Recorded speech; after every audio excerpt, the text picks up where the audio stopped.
Alright guys, what's good? We are back with another video. I simply have one question for you all today watching, and hopefully you make it through the end of this video.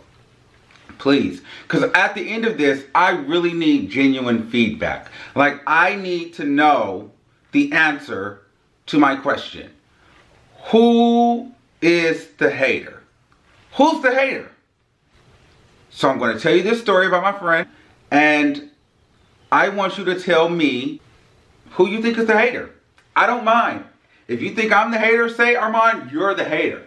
If you think my friend is the hater, say he's the hater. So it started in high school. I was a singer in high school. I was a dancer. And I really liked those arts and things. Now, my friend, on the other hand, he was more of a smart, like smarty pants, 4.0 student, all of that. But he also wanted to sing and dance. Now, we both auditioned for the rallies. I got it. Dance captain, I got it. So then he had the audition for me. Then I started dancing with MC Hammer. He never got to dance with MC Hammer. But what he did do is he graduated at the top of our class. So then as the time goes by, we still have this like ongoing rivalry, and we're well past high school. And I'm just trying to figure out, why do we continue to have issues? And he thinks because I'm hating on him. And I don't feel like I'm hating on him. If anything, I feel like he's hating on me. So this is why I'm trying to figure out who's really the hater.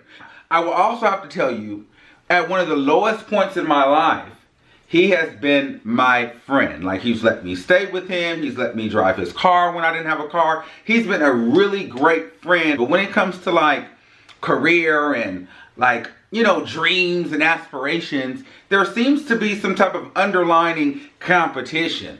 But I am not in any competition. Like 2 years ago, he texts me and says he wants to go out. And I was like, sure, I'm down to go out. I don't have a car at this time. He was like, I'll pick you up. So I get off work at 9:30. So I'm like, well, I want to go home and change my clothes because we're going to go out. Then he goes, well, no, we're not going to have time to take you all the way home to go change. So then he picks me up. We get to his house where he takes a shower and changes. Mind you, I'm still in my work uniform. So we get to the club. I promise to God, I had on all black. I had on like a leather jacket. Not this particular one. I had on a different leather jacket. And I had all the things, right?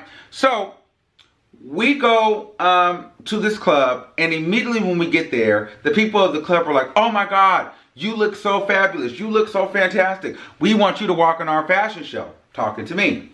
So I told my friend, I'm like, yes, this is good. I'm just moving out here to the city. We need to get it going. He's like, okay, whatever. They didn't ask you. I said, yes, they did. When I walked the fashion show, it was a competition. I'm walking, right? They didn't ask him to walk. He was standing on the side watching me walk. Didn't cheer me on or anything. Then I won the competition.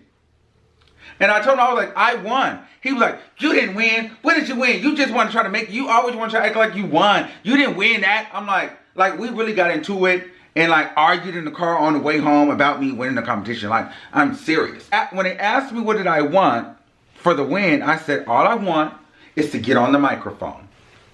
And they said, well, we don't just let anybody on the microphone, but you can talk to the promoter. So I'm talking to the promoter, and the promoter's like, well, you can audition every Tuesday. So next Tuesday, you can audition. And I told my friend, and my friend's like, well, why are you chasing down the promoters and you all up their ass and blah, blah, blah. If they wanted you on the mic, they'd have you on the mic. I was like, well, he told me to come back Tuesday. He was like, well, you don't need to do all that and blase, blase, blase. So Tuesday comes and it goes. Wednesday, I get a call. Hey, what you doing? Oh, nothing. Oh, well, I just went up to that club on Tuesday to audition, to take pictures and stuff there. And they hired me on. Oh, okay. Whatever. Fast forward to now. We're like, oh, let's try to do some videos. Let's make some YouTube. Let's have some fun. You know, I've been trying to do this and get it off the ground with DJing and making videos and podcasts. So then he was actually coming to my house every day at one point for a few months. And all of a sudden he meets this girl. And this girl, I guess, has a podcast, and she's got iHeartRadio connections and all these different connections. But he never once told me about it or asked me did I want to come in when you knew I was going to school for radio, I was on the air out here, all these things. So then they're throwing events. Then he meets a DJ. He knows I have DJ equipment. Never tells me about these DJs, these new group of people that are now he's networking with. But mind you, I don't even see him anymore once he meets these people. So we have a conversation about that. And I tell him, why wouldn't you introduce me to these people if you know this is something that I want to get into too, and we're supposed to be friends and working out as a team? We end up setting a meeting up with the people.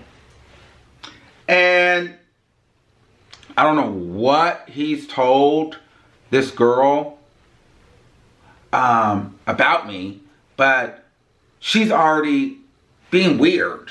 Like, things like if you look nice, or like almost in a way to try to make it seem like to discredit what you have. So if you look nice, she's not going to tell you to look nice, but going to stare at you the whole time.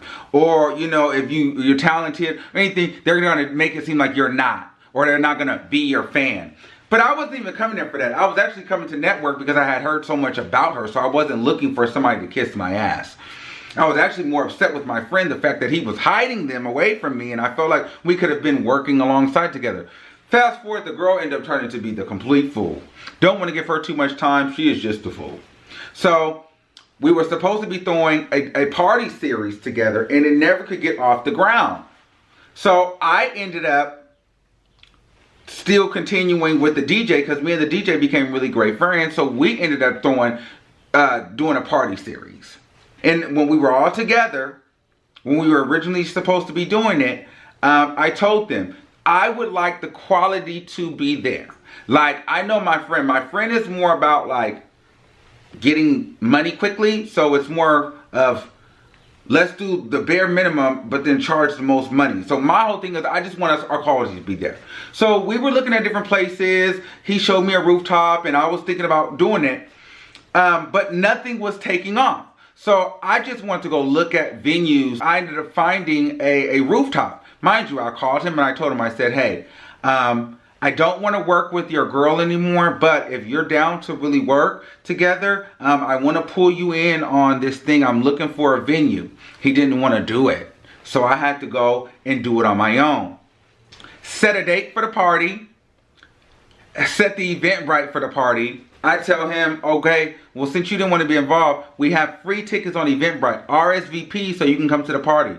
Well, why am I going to RSVP? Of course you would want me to RSVP. I'm not going to RSVP. I'm like, well, why are you not going to RSVP? My mother RSVP'd. He says to me, okay.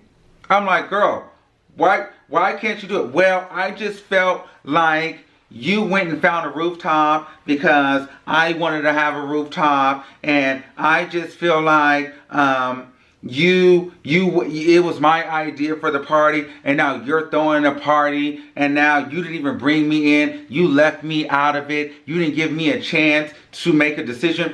I said, listen, I've talked to you every single day, and I asked you before I move forward, listen, I'm going to plan an event. Would you like to be included in this? Because I don't want you to think that I'm hating on you. He said, I'm going to continue to throw my own party. So I moved on. What the fuck am I supposed to do?